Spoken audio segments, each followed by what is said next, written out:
नमस्कार दोस्तों, welcome to study पाठशाला। आइए शुरू करते हैं आज का सेशन। तो आज के सेशन के अंदर मेजरली जो कवरेज होगी वो हमारे बजट से रिलेटेड होगी और मल्टीपल चीजों को यहाँ पे कवर किया जाएगा। तो हमने ये 6 चीजें हाईलाइट तो की हैं, लेकिन इसके अलावा भी काफी कुछ है जो हमने स्लाइड्स में ऐड किया है। और प्राइमरीली आपको जो बजटरी प्रोविजंस इस बार किए गए हैं उसके बारे में थोड़ा इंसाइट लगेगा। हर एक चीज को हम डिस्कस करते हुए चलेंगे माइंड मैप के साथ। तो आइए शुरू करते हैं आज का सेशन। इसको बोला जा रहा है कि मिडिल क्लास के लिए बोनेंजा है। जी हाँ, आप सबके लिए जो है टैक्स के जो ब्रैकेट्स हैं उसके अंदर चेंजेस लाए गए हैं, और अगर आप न्यू टैक्स रेजीम लेके चलते हैं तो उसके अंदर 75,000 तक की आप सेविंग कर सकते हैं और 12 लाख रुपए तक आपको कोई टैक्स देने की जरूरत नहीं है। तो ये बहुत बड़ी खबर है। यहाँ पे इसका फायदा क्या होगा, लोगों के हाथ में डिस्पोजेबल इनकम जो है वो इंक्रीज होगी। तो अगर आपकी डिस्पोजेबल इनकम बढ़ने वाली है तो उसका बेनिफिट होगा, आप जाके चीजों को खरीदेंगे और ये डिमांड क्रिएट करेगा। अब जैसे ये डिमांड क्रिएट करेगा, इससे उम्मीद है हम अपनी इकोनॉमिक साइकिल को रिवाइव करेंगे। इस तरीके से देखा जाए तो बहुत ही एक बेहतरीन स्टेप है यहाँ पे। तो यहाँ पे गवर्नमेंट क्या कर रही है कि एक तरीके से 1 लाख करोड़ तक का ये बूस्ट दिया है सरकार ने, कि आने वाले साल के अंदर इतना रिलैक्सेशन आपको दिया जाएगा। और मेन गेम यही है कि डिमांड को एड्रेस किया जाए। हालांकि इन्फ्लेशन थोड़ा कंट्रोल में आ गया है, लेकिन पिछले 3-4 साल से अगर हम इन्फ्लेशन को देखेंगे तो वो भी काफी स्ट्रोंग रहा है, 6% से ज्यादा रहा। प्रेजेंट के अंदर ये थोड़ा कंट्रोल में है, 5.63% के अराउंड आपका इन्फ्लेशन चल रहा है, रिटेल इन्फ्लेशन की बात करें तो उस दिशा में देखते हुए फ्यूचरिस्टिक आप बोल सकते हैं ये आपका बजट है, क्योंकि नेक्स्ट ईयर के अंदर जरूर इस बजट से हमें बेनिफिट होगा और हमारी जो इकोनॉमी है उसको थोड़ा सपोर्ट मिलेगा। ठीक, we will get some support from, you can say, the government, और इकोनॉमी के लिए एक अच्छी चीज होने वाली है। तो ये चीज यहाँ पे बताई है। ठीक है। अच्छा, अब salary tax payers receive a tax free threshold of 12.75 lakh with standard deduction. तो इसको बोला जा रहा है कि ये मिडिल क्लास के लिए एक बड़ा बजट है। और दूसरी चीज आप देखेंगे तो अभी दिल्ली के अंदर इलेक्शंस ड्यू हैं। ठीक है। तो कुछ लोग इसको दिल्ली इलेक्शन से भी देख रहे हैं, क्योंकि वहां पे मैक्सिमम वही जनता है जो टैक्स पे करती है। ठीक, जो टैक्स ब्रैकेट में थे, और वो लोग शायद खुश होकर बीजेपी को वोट देंगे। तो ये हमें देखना होगा कि वह ऐसा होता है कि नहीं। बट ओवरऑल इंडिया के लिए, मिडिल क्लास के लिए एक अच्छी खबर इस बजट के थ्रू यहाँ पे आई है। तो उनकी स्पेंडिंग पावर जो है वो यहाँ पे सरकार इंक्रीज करने वाली है। सिर्फ स्पेंडिंग पावर ही नहीं है, देखिए, अगर आप जबर एक तरीके से 1 लाख रुपए तक का टैक्स अगर आपको पहले पड़ता था, तो वो 1 लाख रुपए टैक्स अब आपको नहीं देना है, या मतलब 75,000 रुपए जो टैक्स आपका पड़ता था वो 75,000 रुपए के आसपास का टैक्स अब आपका बच जाएगा। अब उसका मेजर बेनिफिट क्या होने वाला है, वही अमाउंट आप सेविंग्स के अंदर लेके जाएंगे। क्लियर। तो जो टैक्स की तरफ पैसा जा रहा था वो सेविंग्स की तरफ जाएगा। तो हम ये मान सकते हैं कि हाउस होल्ड सेविंग्स को इंक्रीज करना भी बहुत जरूरी था, क्योंकि प्रेजेंटली इकोनॉमिक सर्वे ने एक चीज पॉइंट आउट की थी। इकोनॉमिक सर्वे ने ये कहा था कि भाई आज की दिशा में लोग हाउस होल्ड सेविंग नहीं कर रहे हैं।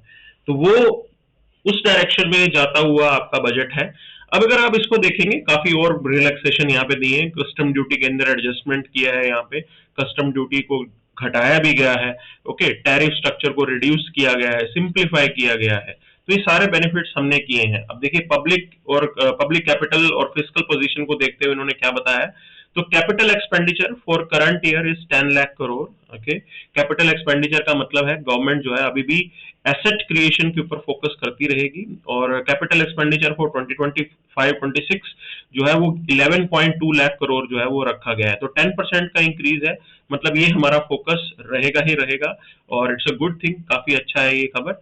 और 50 year interest free loan for states infrastructure, बिल्कुल इसको 1.5 लाख करोड़ का ही एक तरीके से कॉर्पस मेंटेन करके रखा गया है कि 50 साल तक का इंटरेस्ट फ्री लोन दिया जाएगा स्टेट्स को। बट ये 1.5 लाख करोड़ सभी स्टेट्स के लिए है, तो ये मेरे हिसाब से तो बहुत कम है। ठीक है। तो हालांकि इसको भी बढ़ाया जा सकता था, but it all depends upon whether your union government is having money और नॉट। फिस्कल प्रोजेक्शन को अगर आप देखें तो फिस्कल डेफिसिट जो है it will decrease from 4.8% to 4.4%। Okay, so this is a good sign. ये अच्छा साइन है। क्यों ये अच्छा साइन है? बिकॉज ये दिखाता है कि हम नॉर्मेलिटी की तरफ जा रहे हैं। मतलब जब कोविड टाइम था और हमारे यहाँ पे लॉकडाउन लगा था, तो उस सिनेरियो के अंदर उन सर्कमस्टांसेस को देखते हुए हमने ये डेफिसिट की जो लिमिट है उसको थोड़ा रिलैक्स कर दिया था, और वही जो है हम वापस उसी दिशा की तरफ बढ़ते हुए नजर आ रहे हैं। तो एक अच्छी खबर ये बोली जा सकती है। ठीक है, दूसरी चीज आप देखिए तो current change in the fiscal anchor for debt to GDP ratio aiming for a 50% ratio by March 31 2031। Okay, so ये अच्छी चीज है कि आपका डेट टू जीडीपी रेशियो आप 50% के राउंड करना चाहते हैं, ये भी कंट्रोल में है। वैसे ग्लोबली अगर हम देखेंगे इंटरनेशनल सिनेरियो के हिसाब से, तो इंडिया का जो 61 या 60% डेट टू जीडीपी रेशियो रहता है, तो वो काफी मैनेजेबल होता है। ठीक है, इतनी कोई खास उसमें समस्या नहीं है। दुनिया के अंदर सरकारें जो हैं वो high debt to GDP ratio पे चलती हैं। ठीक, तो कोई दिक्कत हमें नहीं आने वाली है यहाँ पे। तो ये सारे फैक्टर्स हमें इस बजट के अंदर देखने को मिले हैं। अब दूसरी जो मेजर खबर है that is boost towards clean energy. Clean energy की तरफ हमारा मेजर फोकस होगा, और सिर्फ इतना ही नहीं है, यहाँ पे आप जो क्लीन एनर्जी के लिए ईवी के ऊपर मेजर फोकस करने वाले हैं हम। उसके लिए हमने कस्टम ड्यूटी में एग्जम्पशन दिया है किन पर्टिकुलर मेटल्स को लेके, cobalt powder and waste, lithium and battery के स्क्रैप पे, और लेड, जिंक और बाकी 12 अदर क्रिटिकल मिनरल्स जो यहाँ पे हमने बताए हैं, उनके ऊपर कस्टम जो ड्यूटी है उसको कम कर दिया गया है। तो बेसिकली आप जो है बैटरी मैन्युफैक्चरिंग के ऊपर अभी फोकस करने वाले हो। ओके, बैटरी मैन्युफैक्चरिंग जितनी ज्यादा आप बोल सकते हैं कि कम कॉस्ट पे होगी, उतना ही हमारे लिए बेटर होगा, और वही चीज हम यहाँ पे लेके आने वाले हैं। तो नेशनल क्रिटिकल मिशन की अगर आप बात करते हैं तो इसके ओवरव्यू को देखिए आप। तो आज की डेट में ये मिनिस्ट्री ऑफ माइंस के अंडर जो है ये चल रहा है, और इसको 410 करोड़ एलोकेट किए गए हैं इस साल के लिए। तो हमारा मेजर फोकस किस चीज पे होगा? मिनरल को हम डोमेस्टिकली प्रोड्यूस करेंगे, रिसाइकल करेंगे, इंटरनेशनल इक्विजिशन होगा क्रिटिकल मिनरल एसेट्स का। ये फोकस पे है आज की डेट में। ठीक है, क्रिटिकल मिनरल्स बेसिकली मल्टीपल हो सकते हैं, और चाहे वो डिफेंस इंडस्ट्री हो, चाहे वो चिप मेकिंग हो, इलेक्ट्रॉनिक जो चिप्स होती हैं उसके अंदर जो है आप इन चीजों का इस्तेमाल करते हैं। तो उसको देखते हुए और फ्यूचर को देखते हुए, देखिए फ्यूचर के अंदर इंडिया को अगर आप इलेक्ट्रॉनिक का एक बहुत बड़ा हब बनाना चाहते हैं, आप चाहते हैं कि इंडिया में जो है सारी चीजें मैन्युफैक्चर हो और यहाँ से जो है बाहर एक्सपोर्ट किया जाए, तो उस दिशा के अंदर ये एक बहुत अच्छा स्टेप है जो हमें देखने को मिल रहा है। Then creation of a skilled workforce, बिल्कुल ये हमारा फोकस होगा। टेक्नोलॉजी डेवलपमेंट पे फोकस होगा, वर्कफोर्स को स्किल करने पे, और सिर्फ इतना ही नहीं है, फ्यूचर रेडी करना है आपको वर्कफोर्स को। प्रेजेंट जॉब रिक्वायरमेंट्स को नहीं देखना, भविष्य के अंदर नौकरियां किस तरीके की होंगी, क्या हमारी लेबर मार्केट उस चीज के लिए प्रिपेयर्ड है, उस डायरेक्शन के अंदर ये जाता हुआ कदम बिल्कुल है यहाँ पे। तो इसके लिए जो बजटरी आउटले हमने दिया है दैट इज 16,300 करोड़। आने वाले 7 साल के लिए इतना पैसा हम खर्च करने वाले हैं। तो ये एक अच्छी चीज है, फ्यूचरिस्टिक पॉइंट ऑफ व्यू से चीजों को देख के किया गया है। ठीक है, तो आगे देखेंगे यहाँ पे एमएसएमई क्लासिफाइड रिवाइज्ड। ओके, तो एमएसएमई सेक्टर की जो क्लासिफिकेशन है उसको रिवाइज किया गया है। कैसे? देखिए, पहले micro industry investment up to 2.5 crore को हम माइक्रो इंडस्ट्री मारते थे, और एनुअल टर्नओवर इनका 10 करोड़ होगा तब भी उन्हें माइक्रो ही माना जाएगा। और स्मॉल स्केल के अंदर जो है इन्वेस्टमेंट अप टू 25 करोड़ या एनुअल टर्नओवर अगर 100 करोड़ तक का होगा then it remains as a small scale industry. ठीक है, अच्छा मीडियम स्केल की बात करते हैं तो इन्वेस्टमेंट अप टू 125 करोड़ और एनुअल टर्नओवर जो है आपका 500 करोड़, तो उसको आप मीडियम स्केल इंडस्ट्री मानेंगे। अब देखिए ये क्लासिफिकेशन जो करना है ये जरूरी क्यों है, तो ये मैं इसीलिए आपको बता रहा हूं, इसके बेनिफिट्स होते हैं। और इंडिया के अंदर एक प्रॉब्लम भी बोली जाती है कि इंडियन कंपनीज, ठीक, they don't want to go big, उनको बड़ा बनना ही नहीं होता। क्यों बड़ा बनना ही नहीं होता? क्योंकि वो कहते हैं कि हम अगर छोटे रहेंगे, माइक्रो लेवल पे रहेंगे या उससे स्मॉल लेवल पे रहेंगे तो हमें बेनिफिट्स मिलते रहेंगे। तो इसलिए इस लिमिट को ही रिवाइज कर दिया गया है ताकि बेनिफिट्स आगे जो है वो एक्सटेंड होते रहे, और कंपनीज जो है वो ये ना सोचे कि हमें इतने लेवल पे रहना है, हमें कभी स्केल अप नहीं करना। तो अब आपने लिमिट को बढ़ा दिया तो कंपनीज जो है वो स्केल अप का सोचेंगी, कुछ इनोवेटिव प्रोडक्ट लाने का सोचेंगी, और जैसे जैसे वो स्केल अप होगा वैसे वैसे आप मान के चल सकते हैं कि हम और ज्यादा जॉब्स क्रिएट कर पाएंगे और ज्यादा अपॉर्चुनिटीज यहाँ पे आप लेके आ पाएंगे। सो उस दिशा में बढ़ता हुआ जो है ये कदम है, और काफी जरूरी इस कदम को आप बोल सकते हैं। सो एमएसएमई के अगर हम स्टैटिस्टिक्स उठा के देखें तो एस्टिमेटेड जो कॉस्ट है दैट इज 5.7 करोड़, ठीक है। और इतने एमएसएमई हमारे यहाँ पे हैं।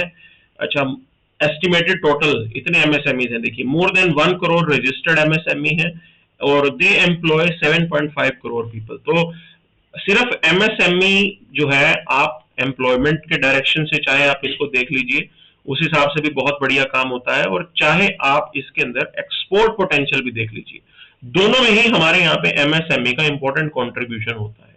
तो उस डायरेक्शन में देखते हुए एमएसएमई को फर्दर आगे बढ़ाना, इसको बूस्ट करना, इसको सपोर्ट देना, ये हमारे लिए जरूरी था। तो एट प्रेजेंट जो है मैन्युफैक्चरिंग सेक्टर का 36% आपके एमएसएमई से होता है और 45% एक्सपोर्ट्स का जो है वो आप एमएसएमई के थ्रू कर रहे हैं। तो इसीलिए इसको सपोर्ट करना जरूरी था। और इतना ही नहीं, हम नेशनल मैन्युफैक्चरिंग मिशन लेके आए हैं जो एक तरीके से मेक इन इंडिया को सपोर्ट देगा और इसको आगे लेके जाएगा।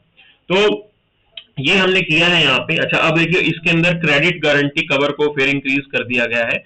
माइक्रो और स्मॉल एंटरप्राइजेस के लिए जो क्रेडिट गारंटी का कवर था वो 5 करोड़ से बढ़ा के 10 करोड़ कर दिया गया है। तो मतलब गवर्नमेंट जो है वो सपोर्ट करेगी और लोन लेना अभी इनके लिए थोड़ा फिजिबल हो पाएगा।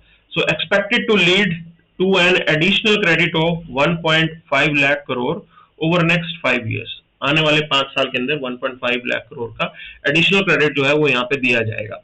तो दूसरी बात, अगर आप एक्सपोर्टर पॉइंट ऑफ व्यू से देखेंगे तो well run exporter MSMEs their term loans up to 20 crore will be supported. तो जिनका रिकॉर्ड पहले अच्छा रहा है उनको अगर और एडिशनल पैसे की जरूरत है तो सरकार वो लोन जो है वो आसानी से फैसिलिटेट करेगी, उसके अंदर कोई हर्डल जो है वो नहीं लाया जाएगा। तो ये एक अच्छी चीज है। जो देखो अच्छा परफॉर्म कर रहे हैं, जो अपने लोन्स वगैरह जिन्होंने पहले अच्छे दिए हैं वापस रीपे कर पाए हैं, दूसरी चीज उनका ट्रैक रिकॉर्ड अच्छा है, तो उनको तो गवर्नमेंट को सपोर्ट करना चाहिए और वही सरकार यहाँ पे कर रही है। Then introduction of customised credit card for micro units registered on Udyam portal. Okay, तो 5 लाख तक की लिमिट के लिए, लिमिट वाला ये एक तरीके से आप जो है क्रेडिट कार्ड भी दे रहे हैं यहाँ पे, और उद्यम पोर्टल के थ्रू जो है इसको फैसिलिटेट किया जाएगा। तो जो लोग क्रेडिट कार्ड लेना चाहते हैं तो 5 लाख तक वाले जो एंटरप्रेन्योर हैं वो उद्यम पोर्टल पे रजिस्टर्ड होंगे तो उनको ये क्रेडिट कार्ड मिल जाएगा। क्लियर? तो दिस इज द पॉइंट। अच्छा, Coimbatore district small industries association urge the centre to implement announcement from the last budget. Okay, अब ये देखो ये पॉलिटिक्स है, इसमें हम नहीं जाएंगे। सो बट ओवरऑल ये सारी चीजें यहाँ पे दी गई हैं। अब बात करते हैं एक्सपोर्ट प्रमोशन मिशन की। तो एक्सपोर्ट्स, देखिए इंडिया की खासियत को आपको समझना है। तो इंडिया के अंदर हमारा जो सिस्टम माना जाता है कंजम्पशन सेट लेड इकोनॉमी है हमारी, ठीक है। मतलब हम एक्सपोर्ट कम करते हैं, हम सब कुछ जो है खुद ही कंज्यूम करते हैं। 61% जो हमारे यहाँ डिमांड क्रिएट होती है बेसिकली वो डोमेस्टिक डिमांड है, वो बाहर से नहीं आती है। तो उस दिशा में देखते हुए तो हमारी डोमेस्टिक इंडस्ट्री भी बहुत जरूरी है। मतलब इसके अंदर एक बात का ध्यान रखना है, मेक इन इंडिया के साथ साथ हमें मेक फॉर इंडिया भी करना है, ठीक। हमें जो प्रोडक्ट बनाने हैं आपको अपनी इंपोर्ट डिपेंडेंस को कम करना पड़ेगा। ऐसा नहीं होना चाहिए कि आपका सामान सारा चाइना से आ रहा हो, उसे बिल्कुल ही मिनिमाइज करना होगा आपको। तो एक्सपोर्ट प्रमोशन मिशन के पॉइंट ऑफ व्यू से देखेंगे तो हमें एक्सपोर्ट लेड इकोनॉमी पे भी जाना है। आप एमएसएमई सेक्टर हो या बाकी ऑटोमोबाइल सेक्टर भी एक ऐसा है जिसके अंदर हम एक्सपोर्ट लेड चीजों को लेके जा सकते हैं, या फिर मोबाइल मेकिंग सेक्टर जो है उसके अंदर लेके जा सकते हैं। कम्युनिकेशन जो इक्विपमेंट आपका होता है या हेल्थ के अंदर जो इक्विपमेंट आपका होता है वो सब हम इंडिया में मैन्युफैक्चर करते हुए बाहर एक्सपोर्ट कर सकते हैं। और इतना ही नहीं, आर्टिफिशियल इंटेलिजेंस बेस्ड जो सॉल्यूशंस हैं उसको भी यहाँ पे एक्सप्लोर इंडिया करवा सकता है। तो ये वो मेजर डोमेन्स हैं जिनके ऊपर हमें फोकस करना चाहिए, ठीक है। अब उसी दिशा के अंदर एक्सपोर्ट प्रमोशन मिशन के अंदर हम क्या कर रहे हैं, तो डिजिटल इंफ्रास्ट्रक्चर को यहाँ पे बेटर किया जाएगा विद भारत ट्रेड नेट, ठीक। तो आप एक यूनिफाइड प्लेटफॉर्म बना रहे हैं इंटरनेशनल ट्रेड डॉक्यूमेंटेशन और फाइनेंसिंग के सॉल्यूशन को एक्सप्लोर करने के लिए, और इसके थ्रू आपको एक यूनिफाइड लॉजिस्टिक्स इंटरफेस प्लेटफॉर्म मिल जाएगा। उसी को ही सपोर्ट करता हुआ है ये। तो एक हमारे पास already unified logistics interface platform available है, ये उसको असिस्ट करेगा, उसको सपोर्ट करेगा। वहीं बिहार के अंदर हमने national food technology institute establish करने का गवर्नमेंट ने सोचा है।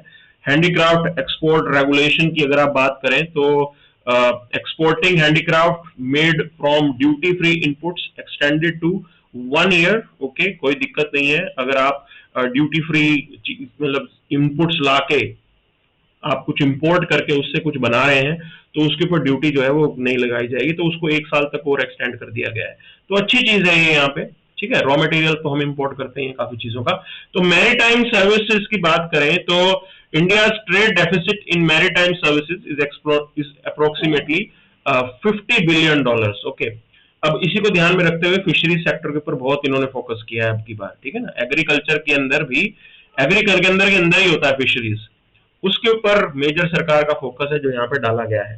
तो इंडियन शिपिंग लाइंस को आप एक तरीके से डेवलप कर रहे हैं और इसको ट्रेड डेफिसिट को एड्रेस कर रहे हैं। Then ship building financial assistance policies we are bringing in and including credit notes for ship breaking to support a circular economy. Okay, तो शिप बनता है, शिप जो है उसके अंदर से उसका इक्विपमेंट निकाला जाता है, जो काम का होता है उसे बेच दिया जाता है, तो जो शिप को ब्रेक किया जाता है। तो ये पूरी इंडस्ट्री है जो हम यहाँ पे लेके आ सकते हैं। तो अलंग है गुजरात के अंदर, बहुत बड़ा शिप ब्रेकिंग का काम वहां पे होता है, ठीक है। सो that is something which is existing. अच्छा, फिर maritime development fund 25,000 crore long term industry growth के लिए और 49% गवर्नमेंट कंट्रीब्यूशन उसके अंदर होगा। ओके, सो ये सरकार अपनी तरफ से कर रही है, अच्छी चीज है ये, ठीक है ना। इंफ्रास्ट्रक्चर डेवलपमेंट की बात करें तो एक्सपोर्ट को बढ़ाने के लिए बिना इंफ्रास्ट्रक्चर की तो बात बनेगी नहीं। वेयर हाउसिंग का अरेंजमेंट यहाँ पे सरकार करने वाली है for air cargo, specifically high value perishable horticulture produce के लिए। ओके, सो इंडिया में वैसे भी वेयर हाउसिंग की हमेशा शॉर्टेज होती है और वेयर हाउसिंग के अंदर आप देखें पेरिशेबल प्रोडक्ट है तो इसके साथ साथ आपको कोल्ड स्टोरेज का भी अरेंजमेंट करना पड़ेगा। पॉइंट ये है कि अभी तक इंडिया के अंदर हमेशा शॉर्टेज रही है और उसको एड्रेस करते हुए ये कदम है, अच्छा कदम है यहाँ पे, ठीक। हॉर्टिकल्चर प्रोड्यूस को जो है वो पेरिशेबल होता है, उसकी शेल्फ लाइफ आप बढ़ा पाएंगे इससे। इतना ही नहीं, सर्विस सेक्टर के ऊपर फोकस हमारा होगा, टूरिज्म के ऊपर मेजर फोकस होगा, फाइनेंशियल सर्विसेज के ऊपर मतलब बैंकिंग सेक्टर के ऊपर हम लोग जो है ठीक ठाक सरकार सपोर्ट देगी और इसको बेनिफिट इसका रीप किया जाएगा। देखिए, टूरिज्म एक बहुत इंटरेस्टिंग आप बोल सकते हो इंडस्ट्री है जिसके अंदर जॉब क्रिएशन किया जा सकता है, ठीक है। It's a major job creator tourism industry. तो उस दिशा में ये बढ़िया कदम है जो यहाँ पे हमें दिख रहा है। अब एग्रीकल्चर स्कीम को लेके बात करें तो जैसा मैंने बताया कि हमारा पूरा फोकस फिशरीज के ऊपर रहा है। अब फिशरीज के ऊपर फोकस रहा तो एग्रीकल्चर एज अ सेक्टर के अंदर जो हमें थोड़ी जो कमी देखी गई है, दैट कमी is in the rest of the agriculture sector, but fisheries अच्छे से एकदम सरकार ने फोकस किया है यहाँ पे, ठीक है। सो वी हैव इंट्रोड्यूस प्रधानमंत्री Dhanya Krishi Yojana to benefit 1.7 crore farmers across 100 district with low crop production. तो जिन डिस्ट्रिक्ट के अंदर क्रॉप प्रोडक्शन कम है उधर के फार्मर्स को थोड़ा सपोर्ट देने के लिए जो है यहाँ पे हम लेके आए हैं प्रधानमंत्री धन धान्य कृषि योजना, ठीक है। तो ये एक अच्छी चीज थी।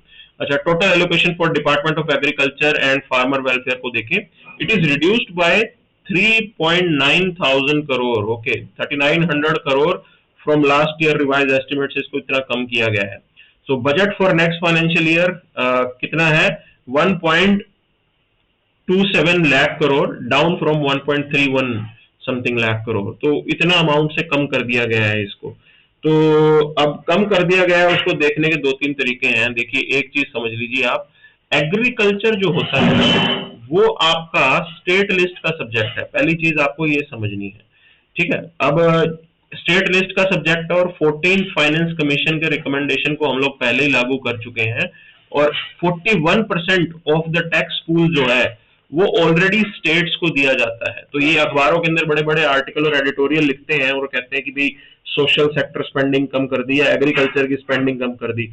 वो चीज ये नहीं बताते हैं कि भाई एग्रीकल्चर स्टेट लिस्ट का सब्जेक्ट है, इसका मतलब ये है कि स्टेट्स की प्राइम रिस्पॉन्सिबिलिटी होती है यहाँ पे, ठीक। और रही बात पैसे की, तो पैसे को ऑलरेडी हम लोग स्टेट्स को प्रोवाइड कर रहे हैं। 41% जो आपका टैक्स पूल का पार्ट होता है वो स्टेट्स को दिया जाता है यहाँ पे, तो ऑलरेडी वो अच्छा खासा मिल रहा है और स्टेट्स जैसा चाहे वैसा पैसा खर्च कर सकते हैं। तो ये फ्लेक्सिबिलिटी तो हमने दे ही रखी है, उसमें कोई प्रॉब्लम ही नहीं है।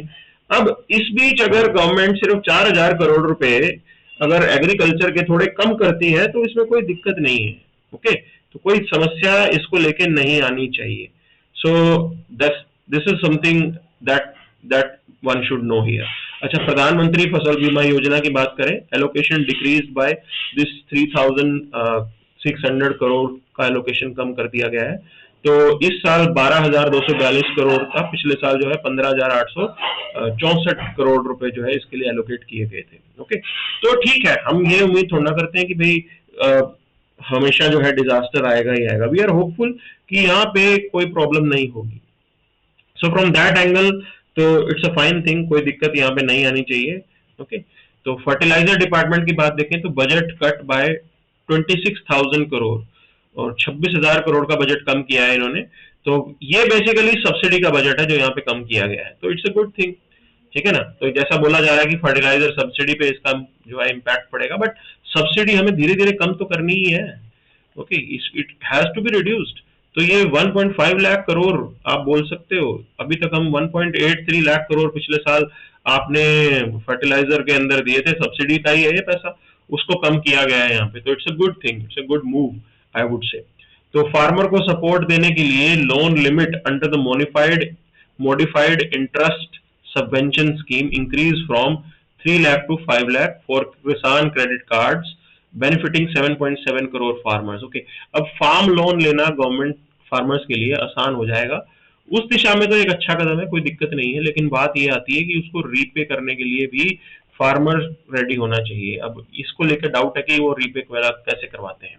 देन देयर इज दिस आत्मनिर्भरता इन पल्सेस को लेके 6 years का एक मिशन लॉन्च किया गया है, जिसका मेजर फोकस होगा तूर, उड़द और मसूर की दाल के ऊपर।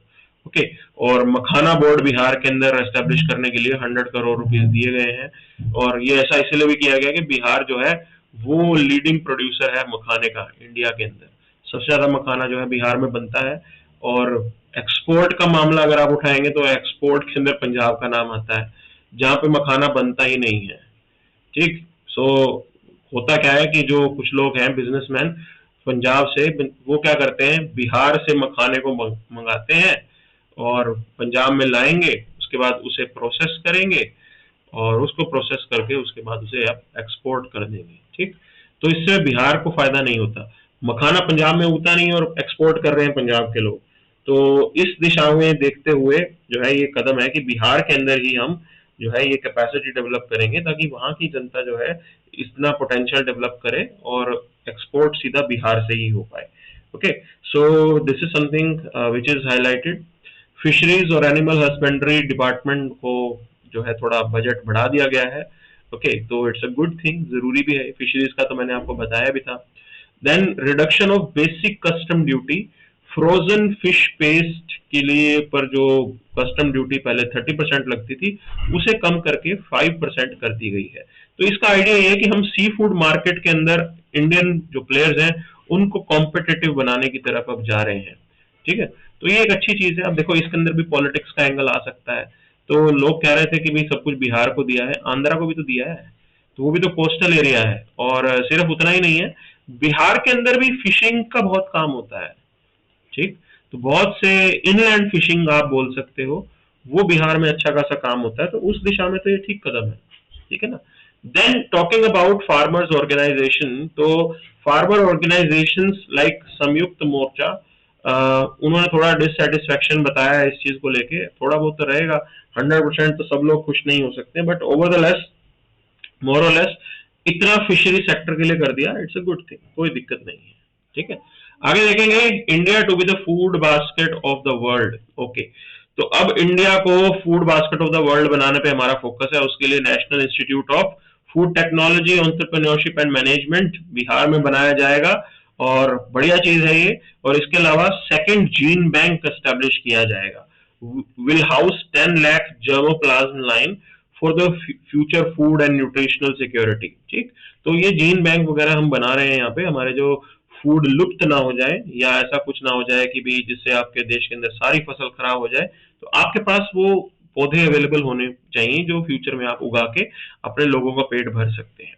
तो food and public distribution money की बात करें, it is increased 2.1 lakh crore से इसे बढ़ा के मतलब बढ़ाया गया है। पहले 2.05 लाख करोड़ हुआ करता था। ठीक है, तो ये रिवाइज्ड है। तो डिस्ट्रीब्यूशन के ऊपर मतलब एक तरीके से आप ये मान के चलिए ये फूड सब्सिडी है जो हम लोग देते हैं। तो 2 लाख करोड़ की फूड सब्सिडी जो है सरकार अभी भी दे रही है, तो it's a very big number. ठीक है, तो ये समझना है हमें। तो सब्सिडी जो लोग ये कहते हैं कि कम कर दी गई है, कहीं पे कम नहीं होती है। Wherever you can say it is there, सरकार जो है वो जरूर फैसिलिटेट करती ही करती है। सो वही दिख रहा है यहाँ पे हमें। Okay, so this is something which is being facilitated by us. फिर आगे अगर आप इसको देखें फूड एंड मनी डिस्ट्रीब्यूशन के अलावा, तो 2 lakh crore is allocated for food subsidy primarily under प्रधानमंत्री गरीब कल्याण अन्न योजना। ठीक है, तो प्रीवियस ईयर जो है ये 2.13 लाख करोड़ था, अब इतना रुपए हम लोग इस चीज को देने वाले हैं। तो ये रिवाइज एस्टिमेट है, चलता है इतना। Then department of consumer affair को अगर आप देखेंगे उनका एलोकेशन जो है वो कम कर दिया गया है। ठीक, और specifically notable decrease in the price stabilising fund. तो करंट बजट एलोकेशन 4000 करोड़ का है, पिछली बार जो है 7000 करोड़ का रिवाइज था। ओके, और 10,000 करोड़ लास्ट ईयर बोले थे, लेकिन शायद उतने खर्च नहीं हो रहे हैं इसके अंदर प्राइस स्टेबलाइजेशन फंड के अंदर, तो इसीलिए इसको कम किया गया है। तो इस बार 4000 करोड़ रुपए ही जो है आप प्राइस स्टेबलाइजेशन फंड के अंदर दे रहे हैं, बिकॉज इसका मुझे लगता है ज्यादा इस्तेमाल नहीं किया जा रहा। ठीक, आगे चलते हैं। Big push for border infrastructure and management. Okay, तो ये जरूरी भी है, होम मिनिस्ट्री ने पहले भी बोला था। खासकर हम बांग्लादेश के बॉर्डर पे हम लोग फेंसिंग करने वाले हैं। ओके, और सिर्फ इतना ही नहीं होगा, आपके जो माइंड में चल रहा है सरकार का, वो म्यांमार के बॉर्डर पे भी चल रहा है, बिकॉज जो टेरर आउटफिट्स हैं वो पोरस बॉर्डर का इस्तेमाल करके इंडिया को नुकसान पहुंचाते हैं। तो ये 2 एरिया ऐसे हैं जहां पे हमें फेंसिंग करनी है, और उसी को ध्यान में रखते हुए मुझे लगता है बॉर्डर इंफ्रास्ट्रक्चर का जो बजट है उसे इंक्रीज किया गया है। ठीक है, तो इस साल होम मिनिस्ट्री के अंदर जो बजट होगा दैट इज 2.33 लाख करोड़ का इनका बजट होगा। पिछले साल 2.19 लाख था, तो इसे बढ़ाया गया है। ठीक, आइडिया यही है, बार्ब्ड वायर फेंसिंग आप करोगे, रोड्स का कंस्ट्रक्शन किया जाएगा, ऑब्जर्वेशन टावर्स बनाए जाएंगे वहां पे, फ्लड लाइट्स आपको लगानी है, और हाईटेक सर्विलेंस भी हम लेके आने वाले हैं बांग्लादेश और पाकिस्तान के बॉर्डर पे खासकर। तो ये सब चीज यहाँ पे की जाएगी, और it's a good thing. Check post वगैरह भी वो यहाँ पे बनाए जाएंगे, so that is something which government will facilitate. Clear. तो सेंट्रल आर्म्ड पुलिस फोर्स को जो एलोकेशन दिया गया है दैट इज 1.6 लाख करोड़। तो ये तो सेंट्रल आर्म का हो गया। सैन्य डिफेंस का बजट अलग चलता है यहाँ पे। तो इंडिया ठीक ठाक पैसा खर्च करता है हमारे डिफेंसेस के ऊपर। ठीक है, नॉर्मली हम ये बोलते हैं ना डिफेंस बजट इतना कम है, बट वो ये काउंट नहीं करते कि सेंट्रल आर्म पुलिस फोर्सेस के ऊपर भी तो पैसा लगा रही है सरकार। तो that's a very big number. 1.6 lakh crore is a very big number. ठीक है, तो अगर आप ब्रेक डाउन करोगे तो सीआरपीएफ, बीएसएफ, सीआईएसएफ, आईटीबीपी, सशस्त्र सीमा बल, असम राइफल्स, सबको अलग अलग अमाउंट जो है वो यहाँ पे एलोकेट किए गए हैं। सीआरपीएफ बहुत जगहों पे डिप्लॉयड है, इसलिए 35,000 करोड़ दे दिए। बीएसएफ को 28,000 करोड़ दे दिए। ठीक है, सीआईएसएफ 16,000 करोड़ दे दिए। So it's like it's a good thing. ये बजट बढ़ाना जरूरी था, वो ठीक किया है इन्होंने। ठीक है ना। इंटेलिजेंस और लोकल पुलिस फंडिंग की बात करें तो इंटेलिजेंस ब्यूरो का बजट जो है उसको डिक्रीज कर दिया गया है, तकरीबन 100 करोड़ कम कर दिया गया। ओके, तो ये देखना होगा किस रीजन की वजह से कम किया है। दिल्ली पुलिस के एक्सपेंडिचर की बात करें तो 500 करोड़ रुपए बढ़ा दिया गया, और 11,900 करोड़ रुपीज है दिल्ली पुलिस का budget, which is quite a decent one. अच्छा खासा पैसा जो है हम दिल्ली पुलिस को दे रहे हैं। और स्पेशल प्रोटेक्शन ग्रुप जो है एसपीजी, जो प्राइम मिनिस्टर को सिक्योरिटी दे रहा है, उसका जो बजट है दैट इज समवेयर अराउंड 5 मतलब 489 करोड़ है। पिछली बार जो था ये 510 करोड़ था। तो ये वीवीआईपी सिक्योरिटी का आप बोल सकते हो बजट था यहाँ पे 510 करोड़। बट चलो ठीक है, करना पड़ता है ऐसा, that is the important point. तो आगे देखेंगे प्रधानमंत्री जन आरोग्य योजना के बेनिफिट्स को फर्दर एक्सटेंड किया गया है। अब जो गिग वर्कर्स हैं वो भी, गिग वर्कर्स मतलब जो टेम्परेरी शॉर्ट टर्म जो है कॉन्ट्रैक्ट के लिए काम करते हैं। ठीक है, शॉर्ट टर्म में आपके लिए काम करने वाले हो गए ये स्विगी, इंस्टामार्ट के अंदर जो डिलीवरी बॉय वगैरह होते हैं, तो वो शॉर्ट टर्म वाले माने जाते हैं, और उन लोगों को ये बेनिफिट दिया जाएगा। उनका हेल्थ कवरेज जो है इसके अंदर इंक्लूड किया जाएगा प्रधानमंत्री जन आरोग्य योजना के अंदर। एंड इसका मेजर काम क्या होगा, 1 करोड़ वर्कर्स जो है वो इसका बेनिफिट उठा पाएंगे अपने हेल्थ केयर से, हेल्थ वगैरह के इशू के लिए वो जो है उनको एक तरीके से आप बोलेंगे कि इंश्योरेंस मिल जाएगा, हेल्थ इंश्योरेंस। ठीक है, तो दीज आर द वंस, अच्छी चीज है यहाँ पे। अच्छा, गवर्नमेंट इनिशिएटिव क्या है? Personal identity cards and registration on e Shram portal will be arranged for gig workers. तो उनको अपने आप को इस ई श्रम पोर्टल पे पहले जो है रजिस्टर कराना पड़ेगा, तब वो इन सब चीजों के बेनिफिट्स जो है वो उठा पाएंगे। But at the end of the day government ने बेनिफिट्स एक्सटेंड किए हैं, तो it's a very good thing, बहुत अच्छा है। खासकर हमारे यहाँ पे इस देश के अंदर गिग वर्कर्स का जो नंबर है वो इंक्रीज हो रहा है, तो उस डायरेक्शन के हिसाब से बहुत अच्छा ये कदम है कि इनको सपोर्ट दी जाएगी। अब बात करते हैं एकलव्य स्कूल्स। एकलव्य स्कूल्स हम ट्राइबल एरियाज के अंदर बनाते हैं, तो वहां पे उनके जो अमाउंट है उसे जो है इंक्रीज कर दिया गया है। तो मिनिस्ट्री ऑफ ट्राइबल अफेयर्स का ओवरऑल अगर आप बजट देखेंगे तो उसके अंदर 14.81% का इंक्रीज है, तो तकरीबन 15,000 करोड़ रुपए हम ट्राइबल्स के ऊपर खर्च कर रहे हैं। तो ठीक है, ये अच्छा अमाउंट है। ओके, और ministry of social justice and empowerment, उनका जो बजट है वो 4% से इंक्रीज किया गया है, और वो भी तकरीबन 15,000 करोड़ रुपए आप बोल सकते हो। तो ये बेसिकली वीकर सेक्शन के लिए काम करता है, वुमेन चाइल्ड वगैरह के लिए। तो उस दिशा में बढ़ती हुई अच्छी चीज है ये। ठीक है, ट्राइबल्स के लिए भी ख्याल रखा जा रहा है और वीकर सेक्शंस का भी ख्याल रखा जा रहा है। देन देयर इज दिस धरती आबा जनजान्य ग्राम उत्कर्ष अभियान। ये 2,000 करोड़ इन्होंने एलोकेट किए हैं, स्टेट्स और यूटीज को ट्रांसफर किया जाएगा इसके अंदर। फिर प्रधानमंत्री जन्म पैकेज 300 करोड़ रुपए, एकलव्य मॉडल रेजिडेंशियल स्कूल्स का जो एलोकेशन है उसे इंक्रीज करके, मतलब तकरीबन 10% का इंक्रीज हुआ। देखिए 6,300 करोड़ से इसे बढ़ा के 7,000 करोड़ रुपए, 7,088 करोड़ 88 करोड़, इसे इतना इंक्रीज कर दिया गया है। तो ये अच्छी चीज है, कोई दिक्कत नहीं है। ठीक है, then marketing and logistics development for promoting tribal products. तो no allocation made in this year, ठीक, जो इस साल कुछ नहीं किया है यहाँ पे, बट ठीक है, बहुत कुछ ऑलरेडी ट्राइबल्स को दे रही है सरकार। Social justice and empowerment ministry के एलोकेशन की बात करें तो national overseas scholarship for scheduled caste, pre and post matric scholarship for SC and other backward class, economically weaker section, denotified tribe, उनके लिए स्पेशल अरेंजमेंट जो है यहाँ पे किए गए हैं।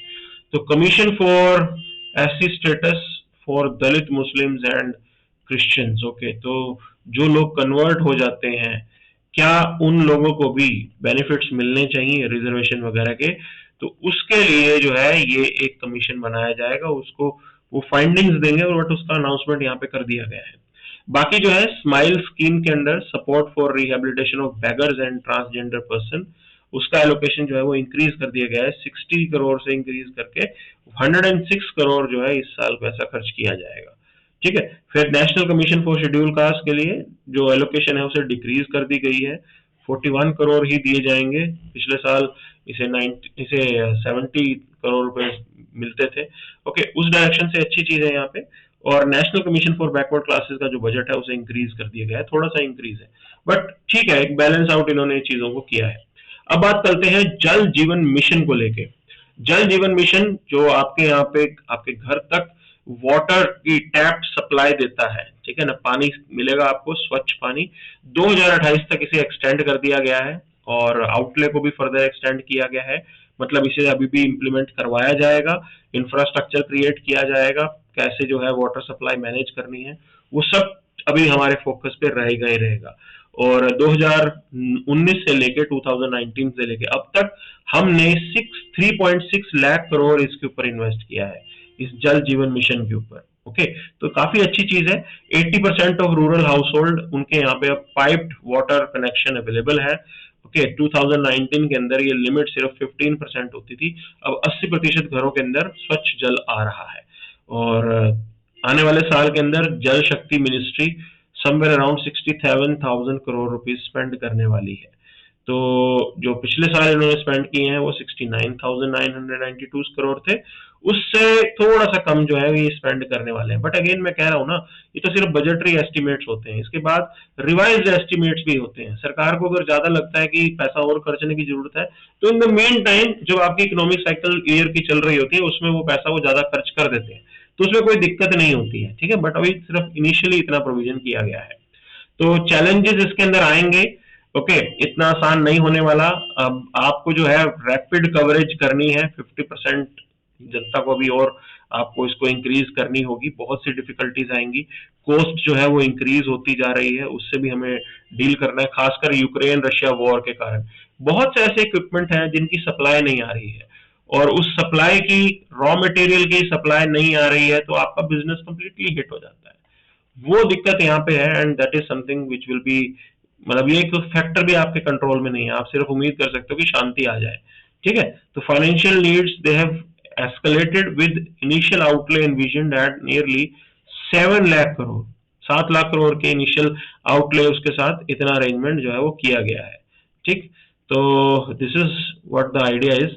अच्छा, 4 लाख करोड़ रुपए भी और चाहिए होंगे, और जो बाकी के 20% बचे हैं, 80% का तो हो गया सिस्टम फिट, तो अभी जो बाकी लोग जो रह गए हैं उनके लिए 4 लाख करोड़ रुपीज तकरीबन और जरूरत पड़ेगी, तो ये गवर्नमेंट धीरे धीरे कर देगी, अरेंजमेंट हो जाएगा।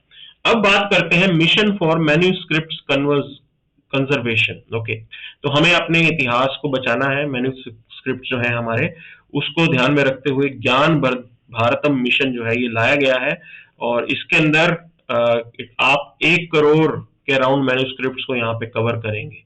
ओके, चाहे वो मतलब चाहे एकेडमिक इंस्टीट्यूशंस के थ्रू हो, म्यूजियम्स के थ्रू हो, लाइब्रेरीज के थ्रू हो, प्राइवेट कलेक्टर्स के थ्रू हो, बट 1 करोड़ मैन्यूस्क्रिप्ट को हम जो है यहाँ पे प्रिजर्व करने का सोच रहे हैं, और इसके लिए बजट को 60 करोड़ रुपीज रखा गया है। तो नेशनल मिशन फॉर मैन्यूस्क्रिप्ट का जो पहले बजट हुआ करता था 3.5 करोड़ हुआ करता था, वो तो कुछ भी नहीं होता, उसे बढ़ा के 60 करोड़ जो है वो यहाँ पे किया गया है, तो एक अच्छी चीज है यहाँ पे। ठीक है, और जो एग्जिस्टिंग हमारे यहाँ पे नेशनल मिशन फॉर मैन्यूस्क्रिप्ट है, वो Indira Gandhi national centre for arts का पार्ट है, मतलब उसको इम्प्लीमेंटेशन करने का काम इनको दिया गया है।